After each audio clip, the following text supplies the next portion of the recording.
Welcome to the Sports Science Dudes. I am your host, Dr. Jose Antonio, with my co-host, Dr. Tony Ricci. Hey, it is 2024. This is our first show of the year. How about that, Jack? We're excited. If you're a first-time listener, hit the subscribe button and like the show. You can find us on YouTube, Rumble, Spotify, and Apple Podcasts. Our special guest today is Jackie Kaminski. She is a registered dietitian nutritionist with a MS degree in exercise phys and sports nutrition from Florida State University, who, by the way, got their asses kicked. Did you see that, Tony? I did, but those bowl games don't count unless you're in the top four. Let's go Washington, by the way. I can't root for Harbaugh, but go.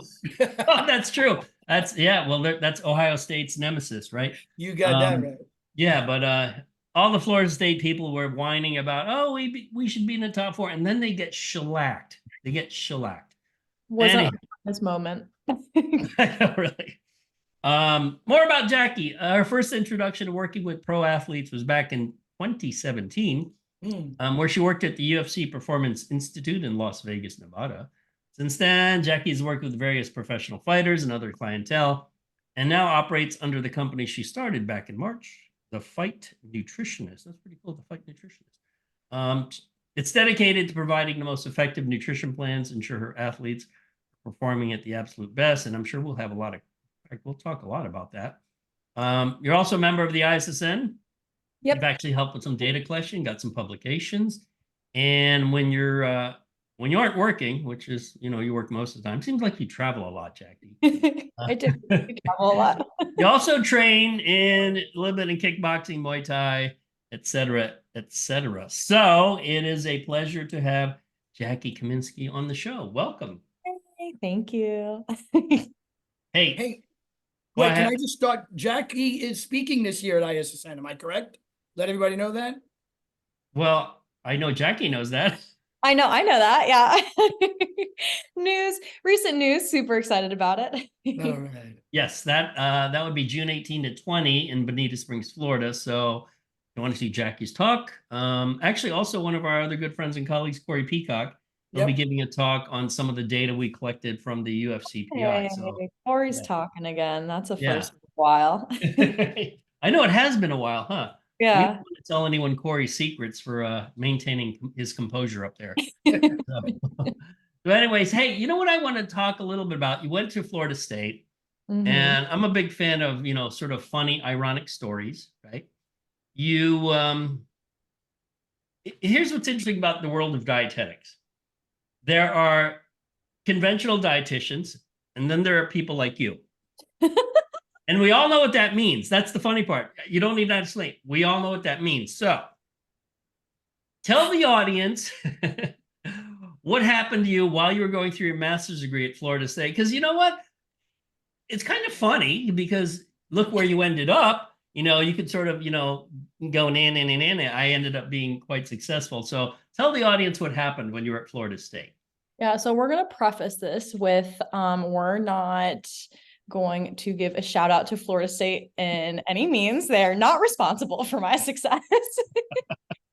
We are not giving them that satisfaction. But yes, the favorite story that you love me to tell. So when I just got back from that UFC internship, and by the way, when I started my internship, our internship director that year left. She just quit unexpectedly. Tell the year. What year is this? Oh God. Well, so if I did the internship in 2017, then that would have been the summer of 2017. So that would have been the fall of 2017. Okay.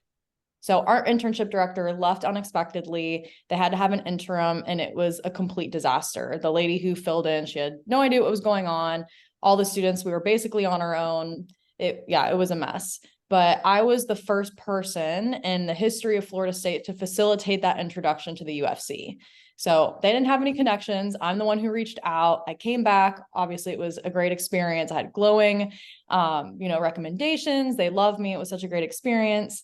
And then come fall 2017, I was starting a new class, advanced metabolism, which was my favorite subject. And the professor who normally taught it also taught the master's level or the graduate level. So I was super excited to take her class again. But that was the first year because they shifted everything that she wasn't teaching that course. And they hired a brand new professor to come in.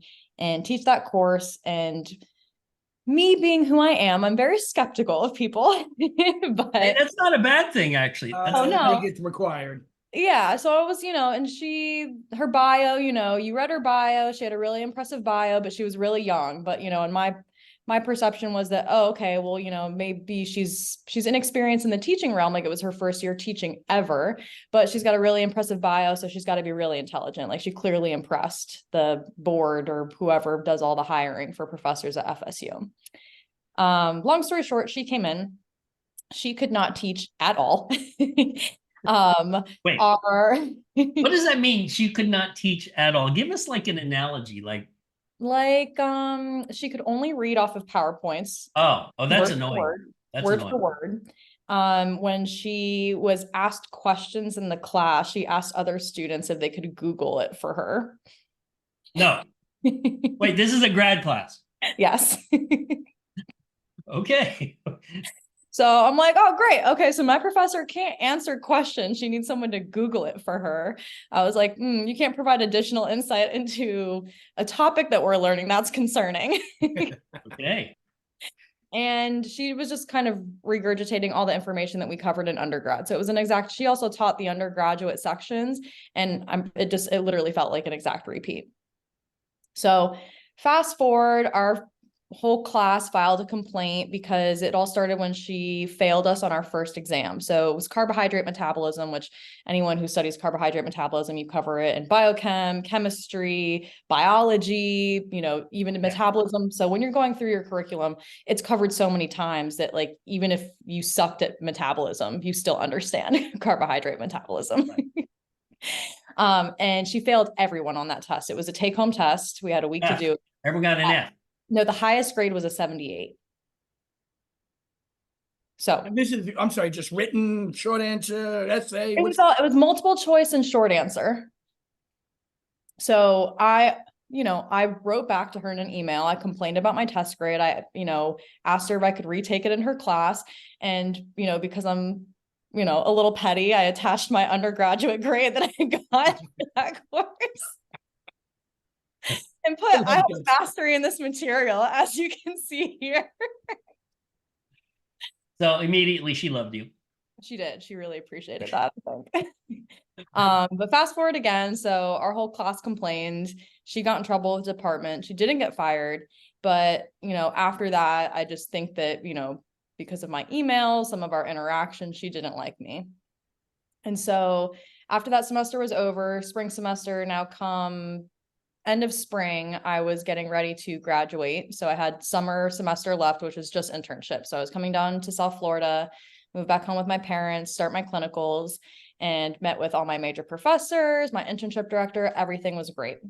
A week before I start internship, I get an email from the department saying that I've been temporarily misplaced from the program and they reached out to my internship director, let them know that I wouldn't be starting that summer because behavioral complaints had been made against me and they didn't think I was fit to represent the university anymore. I hope they didn't, redefine plagiarism either, right? Like Harvard. Right. What does misplaced mean? I don't even know what that means. I have no idea. So that's why I called. I had no idea what that means. I was like, what do you like? They're just like, they called it a pause. They're like, we just don't think you're fit to represent the university at this moment. So you can't continue with the internship. So of course I make all these phone calls. None of my major professors knew what the decision was, that had been made. And when I called my internship director, the interim, she couldn't give me a straight answer. And so then I took legal action. So I said that I hired a lawyer and that I was going to sue the university. And if they didn't, provide me with a meeting, give me additional explanation, that I was going to go further with this law case. And so wrap it up, had a meeting with the department chair, the dean. They finally got me a meeting. I sat down and we had that, when you like in the movies, when like a kid's in detention and they have those big giant manila folders. Yeah. Like, they bring it in. It's like the guidance counselor has a file, like this thick file. You brought your file. No, I came into the meeting and they had a thick file. Oh. This is the Jackie Kaminski and file. they just throw it on the table and I was just like, I'm done. Like, I don't know what. But I just sat there super calmly and I was like, please tell me, what are the allegations that have been brought against me? And all the complaints, so this professor for like 2 semesters was filing complaints against me, and it was never brought to my attention. So like I was never brought in to department chair, any professors, like it was never, they never complained about my behavior. They never addressed me in an email. But all the complaints were that, from this one professor, and she said that I complained about a test grade. So she, printed out that email that I had sent her and she attached it in that folder. She said I stopped showing up to class, which attendance wasn't mandatory. And I think we can all agree that, as adults, that we can decide if we're paying for something, that we can decide to show up or not. And this is the grad classes. This is grad. Yeah, this is a grad class. Yeah. She said that I spoke poorly about her in the hallway to another student. Ooh, oh my God. Yeah, so bad. And that's the first time a student has ever spoken poorly about a professor. And I kind of was just like, all right, well, where's your proof? Because that's, that's hearsay. Like, is what she said, he said. And then finally, my favorite one was that I was playing with a girl's hair in class and it was distracting.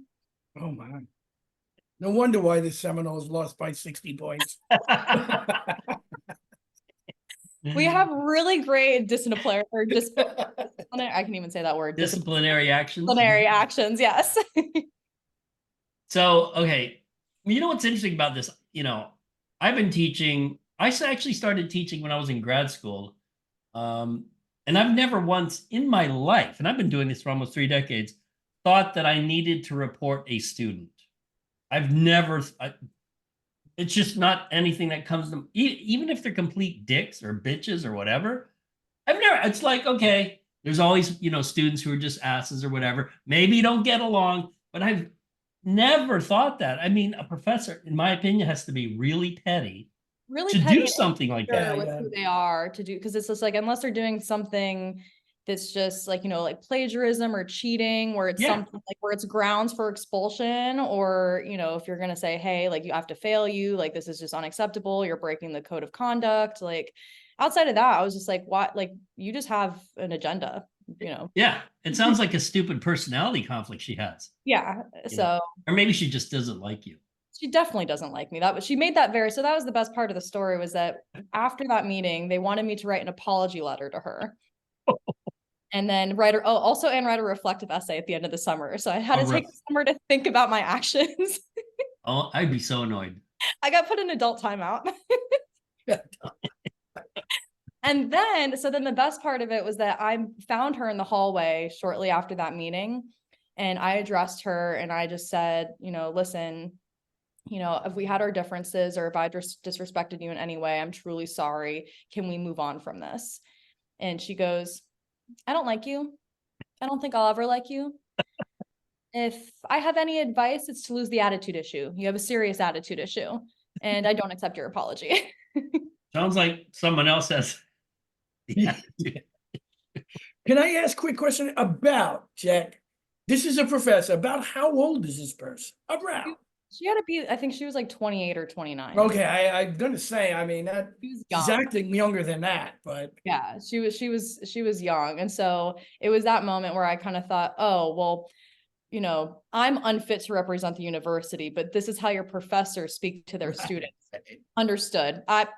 This program makes so much sense to me. Loud and clear. I got it. Reflective essay, done. So they paused your studies, or I guess it was the final semester, but you eventually ended up graduating despite all of the, nonsense. Yeah. So I started fall. I was reinstated in the fall to finish my internship. So, but I was on thin ice. So if, anything happened in internship where they got one complaint about me, I was getting kicked out. It was bye-bye. So I had to be like on my best behavior. And there was one instance where so part of my clinical rotations is that I had to present 2 case studies. And, I've presented for your classes. Like I like to be engaging. I like to throw jokes in there. So my first case study that I presented was like, I think it was on the Whipple procedure, is something that, you do with patients in the hospital. And, so I remember I did a slide where I made a little joke in the beginning and it was like, what comes first? Because it has to do with pancreatic cancer. Mm-hmm. Right. What comes first, the chicken or the egg? And it was like pancreatic cancer or something else.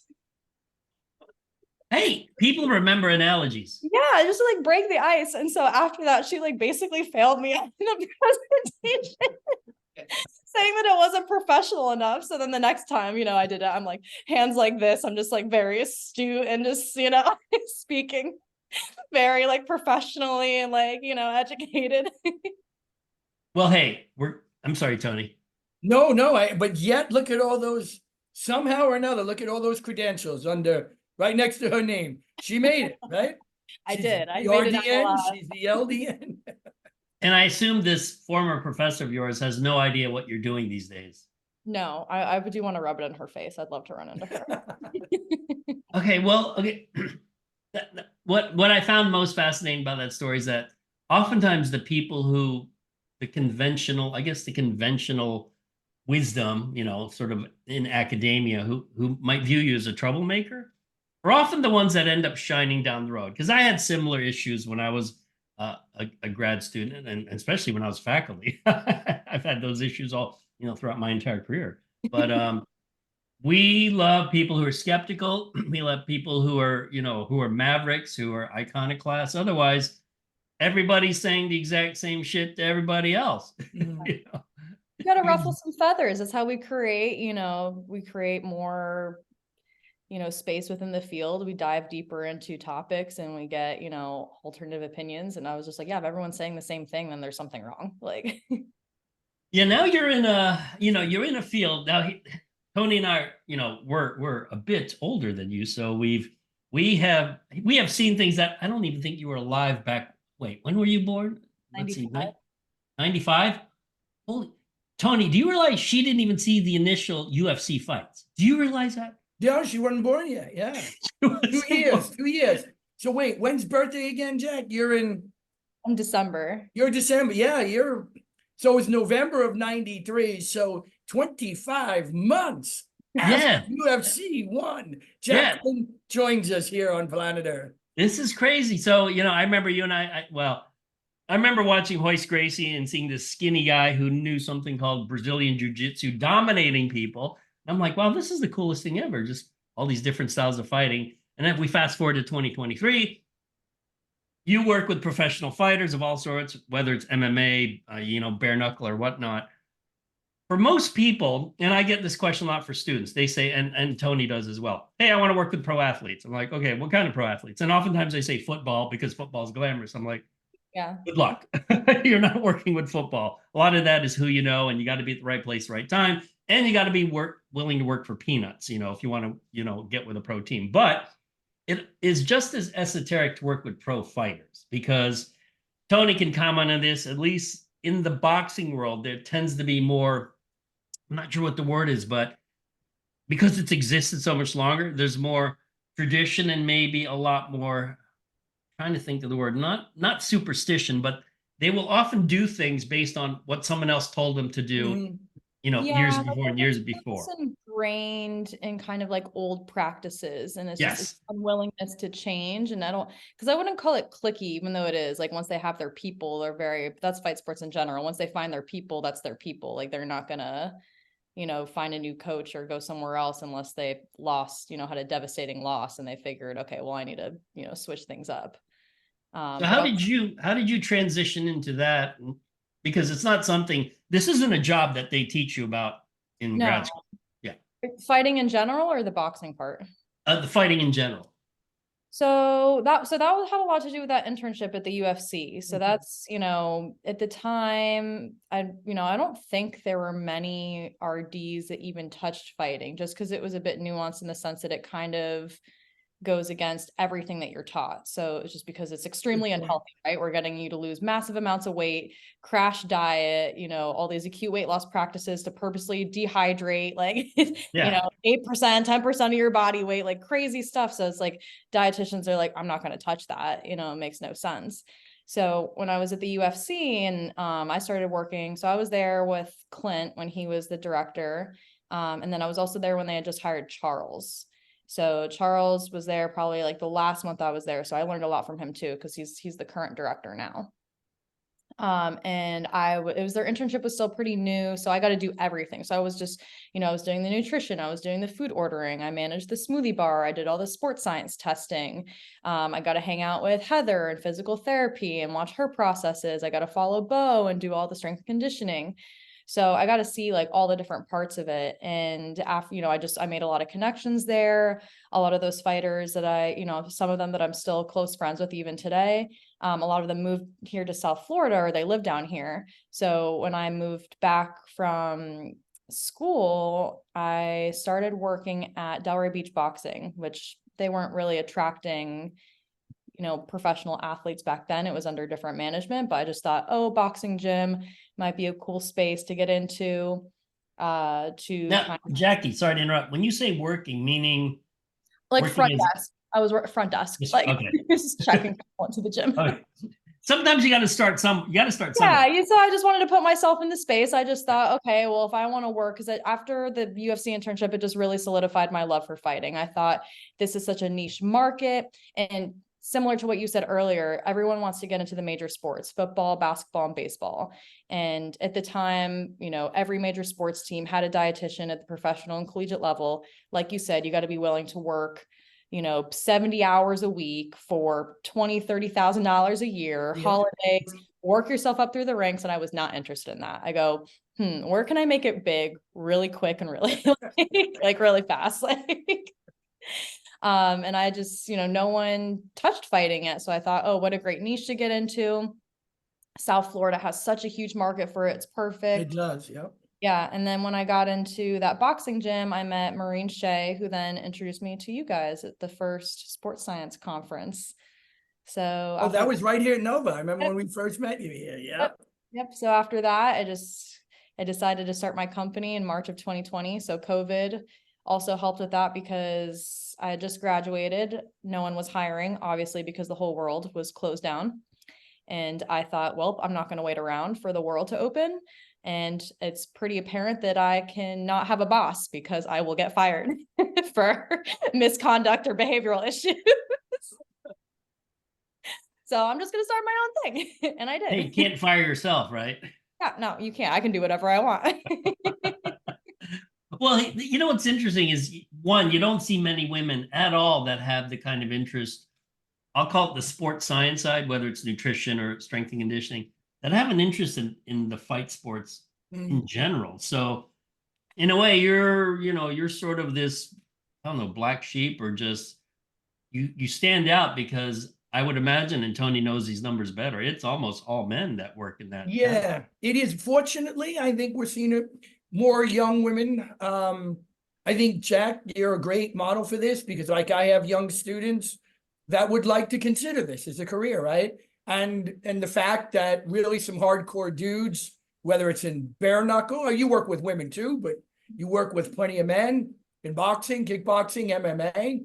And I think the fact that they have full trust in you is really a good thing for the young women that want to consider strength and conditioning, or doing these fight sports, or doing the dietary side. And I try to aspire them to do so. I use you as an example often and say, hey, she's been doing this for 3-4 years. So she's a very young woman at the time. And these athletes put trust in her. So, it's a very good to see. I'm not one who says, oh, we have to get more of this or more of that in it. But I think initially a lot of women were intimidated by it, didn't feel as if they'd be respected. And that was one thing that pushed them away from it. I think now that there's a greater acceptance amongst really hardcore dudes to use women in discipline, fight skill discipline too. Like, just take a look at Daria Albert, right? Daria does the mental skill. Daria does skill training. She does it all, and a little bit of conditioning. So anyway, good point is you were one of certainly maybe the earliest on women doing this. And I think you're helping a lot of young women who aspire to it. Good work on that. Kind of gutsy, TFN. Thank you. So you're basically a trailblazer. I am. I like to think so. You should, when I got into it. Yeah. I think you should text your former professor that. No, I'm just kidding. Like, by the way, I'm like a big figure in this industry. I don't know. Kind of a big deal. So tell the audience a little about this. Okay, so in dealing with male fighters and female fighters, and let's talk specifically about is the nutrition advice you give to both. I assume there are broad generalities that work for everyone, but once you start getting into the month prior to a fight, and then the 2 weeks and 1 weeks where you got to cut weight, how do you treat men and women differently if there is a sex difference, or you just know each fighter individually that well that you can't really go by just male and female. I think to start, how you kind of mentioned, you can do a broad generalization, especially for sex for the different sexes. So like, females typically can abide by a certain set of guidelines, males, and there's kind of a set in the middle that kind of works for everybody. Mhm. But for me, it really is about the individual athlete. And after doing this for 4 years now, no matter what kind of guidelines you create that you want to start off with, every single person is so different. And especially, so the one thing with my females that I notice is especially different, especially as we get closer to the fight, is obviously it's just the menstrual cycle. So their female physiology, whether they're on birth control, they're not on birth control, their age plays a huge factor. I have female athletes that are really young.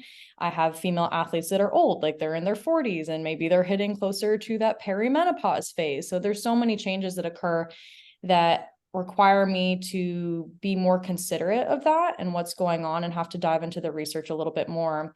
And even as I'm trying to find patterns, within females in general, there's a lot more intervariability. So every single one of them is different. I've yet to create a protocol where I'm like, oh yeah, across the board, this seems to work. It's like, nope, every single female is different. Right. If you're doing weight cutting effectively, that's going to happen.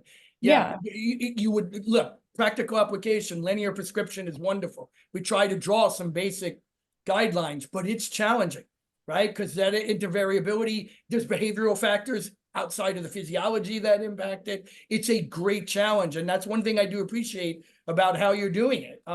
You understand that it's not only is going to be the variables, it won't even just be intervariability between person to person. It will be between cut to cut sometimes. Yeah.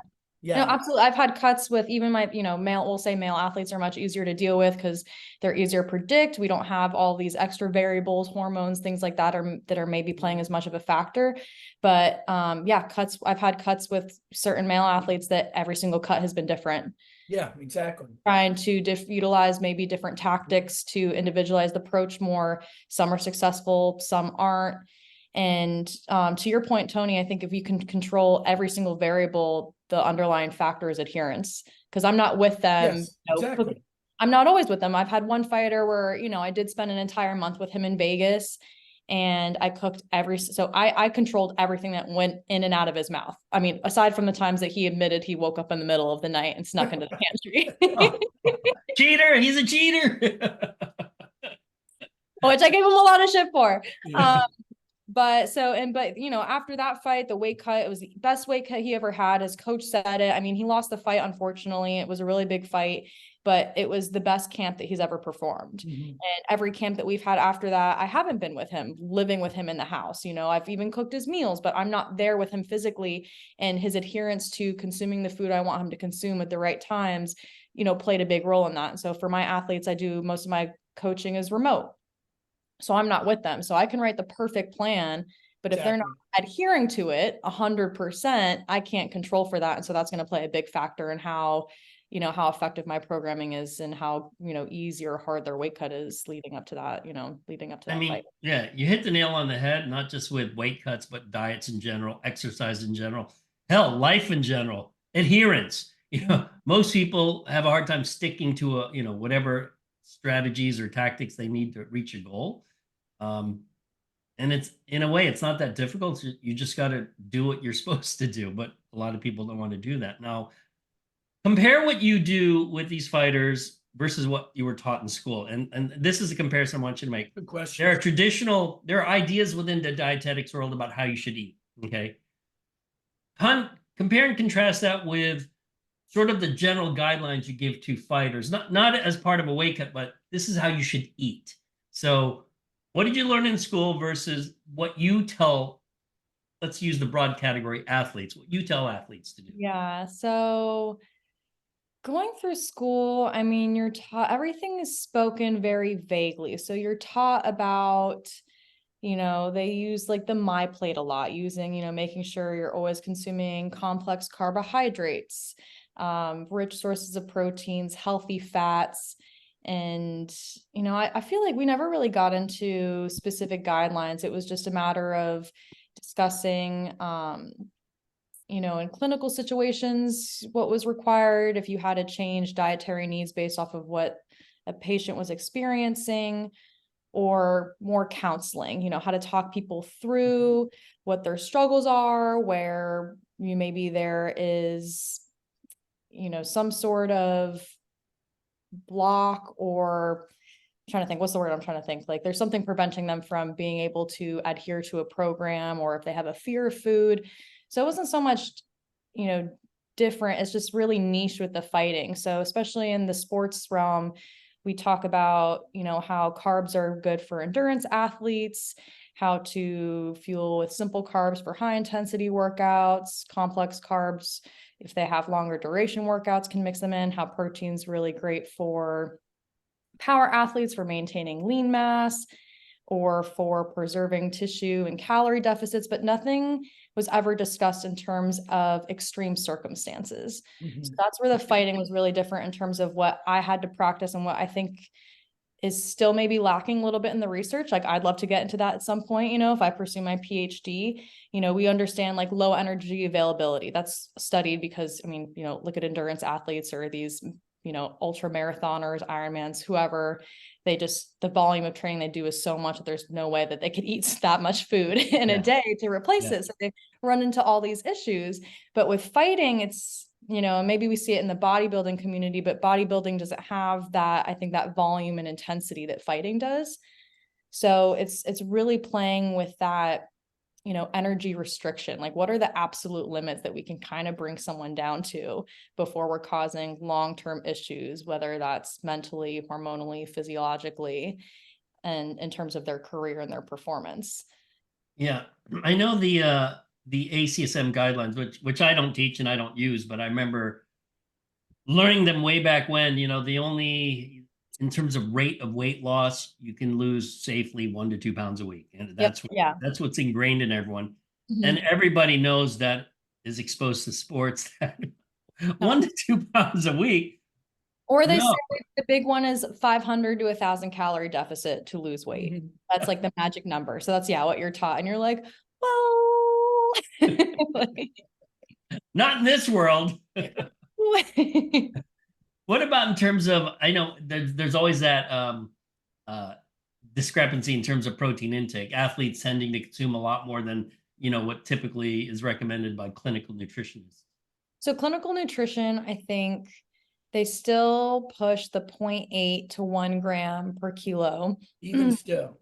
I mean, that was like what they taught in, you know, when I was in school, those were the guidelines. I think clinically maybe up to 1.2. When we took a sports nutrition class, that's when they talked about higher intakes, especially among strength athletes or bodybuilders. But I think that is the biggest, I think that's just like the biggest gap in terms of what we see in the field for people who practice versus what's still being pushed from a national perspective. Is that this whole thing that, oh, like we're going to emphasize higher carb intake or higher fat intake. And it's just like, okay, both of those, like over the years, have clearly caused problems with people. Look at like the trends in diets over the decades, like super low fat or super low carb. You know, what would we just say, eat higher protein? That'll fix a lot of your problems. There's no issues associated with the high protein intake. Right. But why do you think that gap or that discrepancy, it's existed since, put it this way, I did my undergrad and Tony, we're about the same age. When Ronald Reagan was president, I don't know if you remember Ronald Reagan, Jackie. I know who he is, but I don't know what he did. So the only nutrition class I took as an undergrad, I remember the professor was an older woman who said, you know, athletes that eat all this protein, it's bad for your kidneys. So it's not like this goes way back, and the fact that it still exists today is still people say it, yeah. It's weird. I mean, don't you find it weird? I think it's strange, especially when there's like, especially with Instagram and social media, and there's all these people showing how much protein they eat and all these researches and everyone coming out with like, no, like this is what you're supposed to do. And people are like, oh no, yeah, it's still bad. Like I still have clients who they're not fighters, they're not athletes, but I have clients who have gone to the doctor, they've gotten blood work, and they'll report that their creatinine or some sort of level is high, and they immediately tell them, oh, you can't eat protein anymore. And I'm like, okay, well, like, were you working out before you got that done? Like, what's going on here? You're working out a lot, like just high protein intake in general. I was like, that doesn't mean, they're like, oh yeah, it's bad for your kidneys. Like doctors still say that. Yeah, that's insane. That is just insane that, yeah, you have physicians that, but you know what, hey, medicine, I mean, you've seen how medicine's been just absolutely insanely crazy in the last 3 years. Oh, I think I'm going to become a doctor because it's super easy. You just talk to somebody, you listen to their problem, and then you go, here's an antibiotic. Here's a pill. Oh my God, I'll be the best doctor ever. That's what like America relies on. So I'm not going to do any tests. I'm just going to look at you, antibiotic. Yeah, that's yeah, the whole antibiotic thing. And we had that guest last year, Tony, talking about the gut microbiome, how important it is. And yeah, Dr. Sarah, yeah, and that yep. Even though antibiotics were a great invention, I mean, certainly for dealing with bacterial infection, people don't realize there's always another side to these medicines. People think, oh, they're the greatest things in the world. I'm like, you never know down the road, if there's issues related to it. And it brings me to the weight cutting. This is sort of a separate issue in terms of weight cutting. Do you know if athletes are using any of the GLP-1 agonists to help them lose weight, Ozempic or anything like that? I haven't heard of it. No, I mean, obviously it's probably illegal. So if they were to get tested and caught, wait, Tony, would that be illegal? I don't think it's been considered yet. It probably will be. Because Tony, insulin's not allowed. I remember when I was researching. Right. So peptides are supposed to be out, right? Yeah. Growth, the BP, what is it? I don't know, BBC. I don't know much about peptides. I don't get into the whole drug thing because I don't. But nevertheless, there's only been rumored, Joey, so far. There's no knowledge of anybody really doing it. I am sure it's going to be considered, though. I'm sure it's going to be considered in wrestling, at the higher levels, because when you have to lose weight, right? These guys are doing this over 3-4 months. They're not doing this for one fight. No, yeah, and they're doing it on a weekly basis. Exactly. So I would assume that those are going to be considered, and probably there's probably some use in the sport right now. But again, what would it do? It would mitigate appetite and delay gastric emptying, which, by the way, isn't all that good for your weight to begin with. And you run the risk of your stomach getting paralyzed. Have you seen those articles? Yeah, there's apparently now some of the side effects, I guess, after 6 months to 1 year of use are starting to develop now, But to date, I'm not familiar with anybody discussing it, but I know it's been a concern. There's been a lot of people bringing that up, and will this be a part of weight cutting soon? I mean, what is it? Weight cutting itself isn't exactly the healthiest behavior. So no. I mean, whether or not these drugs on top of that make it more unhealthy, in a way, is kind of a weird point to make, because the entire process isn't healthy. I mean, competitive athletics isn't healthy. I think the entire process isn't healthy. I think most of them, they already engage in practices like they take diuretics, they do enemas, they already do all these sorts of things to help lose massive amounts of weight. And I just think that the more you add, you're adding more variables to something that's already a good point. Sensitive. So it's just like, I think you're just going to further mess up the process. And if something goes wrong or you end up in the hospital, you have no idea what contributed to it, because now you're adding all these additional things that you really probably shouldn't. No, that's a great point, Jackie, because really the first goal isn't even do no harm in weight cutting. It's try to stop things from going wrong. Yeah. Before we even try to do anything right, the first goal is stop everything from going wrong. And by just adding more drugs, right, and more, you've opened up the possibility for greater side effects and greater malfunction. So you're spot on there. But then you're introducing that into situations where there's most of the people, when they're doing a weight cut, their team members don't have any medical backgrounds. True. Yeah. Yeah. So they don't know what to do if someone passes out or faints, or if they feel like, they're not tracking, they're not like us, they're not tracking blood pressure and heart rate and all these metrics. So you're dealing with people who are just, oh yeah, that seems normal, or I don't know if that seems normal or not. And you're like, okay, awesome. This is a great game that we're playing. The blind leading the blind. Hey, if it works for one person, hey, maybe it works for another person, right? Maybe. Hey, we're at the tail end of the podcast. I want to delve into supplements. So what are some of the typical supplements that you would recommend for fighters? Is it different for men and women? Would it be different as they approach the weight cut? Obviously, as with things like creatine, et cetera, et cetera. What are your thoughts on that?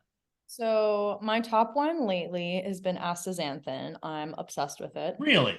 Yes, I love it ever since it was Karen Hecht presented it at ISSN, and I talked to her. I use it with all my athletes. I'm not testing blood markers, so I don't know what's going on, but I've gotten really great feedback from all of my athletes in terms of recovery, things like that. And for me, recovery is the most important aspect with working with fighters. I think any athlete in general, because that's the one part that they never focus on. They're go, go, go, go, go. And they're not going to stop, even if you tell them. So recovery is my main priority. Yeah, just quickly, can you tell everyone what are you using that for primarily? It's for recovery. So it's to help with muscle soreness. Okay. Help increase energy. I've heard some people say it helps them sleep better, but it's essentially at the cellular level. It's explained that it helps fight reactive oxygen species. So just any sort of inflammation, especially from exercise, can reduce CRP levels. So again, just muscle recovery. Okay. So again, and quell many of the inflammatory cascades too, potentially. Yeah. And then immunity. It's a really great immune booster. Okay, good. So that's a big one. I love creatine, but I use it sparingly. It's a case-by-case situation. I have like one guy, for example, if he takes creatine today, he puts on 30 pounds tomorrow. So there's like where he is not allowed to touch it at all. He did it like unknowingly. He told me his weight bumped up. He was like 190. And then like a week later, he was like 200 pounds. I go, what the heck happened to you? My wife like mixed the creatine with the protein powder, and I had no idea that it was in there. And I was like, oh my God. I know that people who know creatine so well don't believe that. When I did 10 grams for 1 week, I was almost 11 pounds heavier. Yeah, no, I was already doing 5, but then I went to 10 and I went 11 pounds. Yeah, but Tony, you were strong as shit. I put on like 8 pounds. I don't even lift weights. I was using 120-pound dumbbells like they were rattles. I was walking around with them. I was strong. Like shake weights. Yeah, you know what? That by itself would be an interesting study, that there are hyper responders to creatine. Yeah. That would be. But yeah, so obviously that guy, stay away from creatine. What else? Creatine, beta alanine. Love it. Again, love it. I just think from a performance standpoint, just allows them to maintain that, high anaerobic capacity a little bit longer, that explosiveness. And then other than that, it'll just be a probiotic, just again, the gut health aspect, I think, with everything that they're eating, especially if they're taking supplements or they're not, they consume a lot of sport-based snacks. I don't think they're always great for your gut health. And I'm really big on how that influences mind, health, recovery, everything. And if it's not that, then it's just like a general multivitamin. So vitamin D, probably the biggest one out of all those, because they're inside all the time. And we know how much that influences immunity, muscle growth, things like that. So those would be like my top ones. Do you give specific recommendations for carbs, fat, protein in terms of grams consumed per kilo, or they don't worry about it? You just say, this is what you got to do. So how my plans work when I meal plan for them, I don't like anyone to count calories or grams of carbs, because they're also not going to. Right. They're not all of them. I love all of them, but they're not always like the brightest bulbs, like in the tanning bed. Sure, eyes in the drawer. So you do the counting. I do. Yeah. I do all the, the work on the back end. I plug in all the numbers, I do the ranges, and then I just translate that into food. And I just say, you need to eat this for breakfast, this is your pre-workout, this for lunch, dinner, etc. in exact amounts. If you get this, then I know that you're staying within the range that I kind of need you to be in. Okay. So you simplify it, you dummy it down. For I them. literally like as stupid as possible. Like eat That's 2 why you're eggs or there, something. though. They don't want to count, right? they don't want to count. They don't want Yeah. to think about it. I talk to all of them. Like I think of every fighter as that they're like my 8-year-old little sister. If she can't understand it, they're not gonna understand it. So you run it by your sister. Oh, that's too funny. You All right, using- so I'm Go sorry. on, Tony, I'm sorry. No, but you using some protein where needed, Jackie, or no? I love protein powder. I use all the time. I don't really consider that a supplement anymore. No, I agree with you. Like yeah, across the board, that's just like, protein is protein. If we need to get it in, get it in. Get it in, yep. Preferably from food, but some of them with the convenience of, a smoothie, just protein powder and water after practice is easiest. So Yeah, the drinks are so good for those the men and women who have the multiple sessions on a daily basis too, right? I mean, just to get in some quick protein and that's what I use it for in between sessions. yeah, but if I'm being honest, I'm not big on this like too many supplements. Like I just like to implement the ones that I think will 100% work. So that would be like my astaxanthin, the creatine, the beta alanine. Everything else, I rather them get it through food. I don't like to rely on so many powders and pills and have them take like a CVS pharmacy every single morning before they go train. Just because I think the adherence would be really low, and I think it's just better if they can actually consume it in whole foods. They'll be more satisfied. Yeah, I've always think out of all the supplements, particularly because of the energy systems, that involved in MMA, I always thought beta alanine is probably one of the best, mainly because you produce so much. I mean, the glycolysis and the hydrogen ions you produce, beta alanine, or even, well, what's funny, sodium bicarb probably works as well, but nobody uses sodium bicarbonate, I guess, because of GI distress. It's brutal to keep down. Yeah. So ask me if you could use baking soda, if they just took like spoonfuls of baking soda. I know. I've tried it. It's like I cannot stomach baking. That sounds really gross. Like, It is. Yeah. Yeah, it's really bad. I've tried it Oh God, why? many years ago, but not. Well, Jackie, we're towards the end. Tell the audience where they can find you if they need to find you on Instagram or Twitter or whatever. And if you, other than ISSN, which is in June, if you're going to be giving any talks or seminars and what. No seminars, but you can find me on Instagram at the Fight Nutritionist. That's where I'm most active. And I have a website, fightnutritionist.com. You can find me there. And as of recently, I'm launching something called Fight Club. It is modeled after the movie. Okay. So it's called Fight Club. It's for non-fighters. It's just for people who are, regular individuals, but they train like athletes and they just need, some more direction because they're still not able to meet their goals. But, they're motivated individuals. They want to learn more about nutrition, maybe get a good strength conditioning program and get access to one-on-one coaching, but, don't want to pay the one-on-one price. So Where will the Fight Club be held? I assume that you still got to fight. No. So it's not actual fighting. We're just modeling after Fight Club, but the link is on my website. I have a whole landing page. We're going to start mid-February, beginning of March, capping it at 20 people, but whoever the winner is, they will get the belt.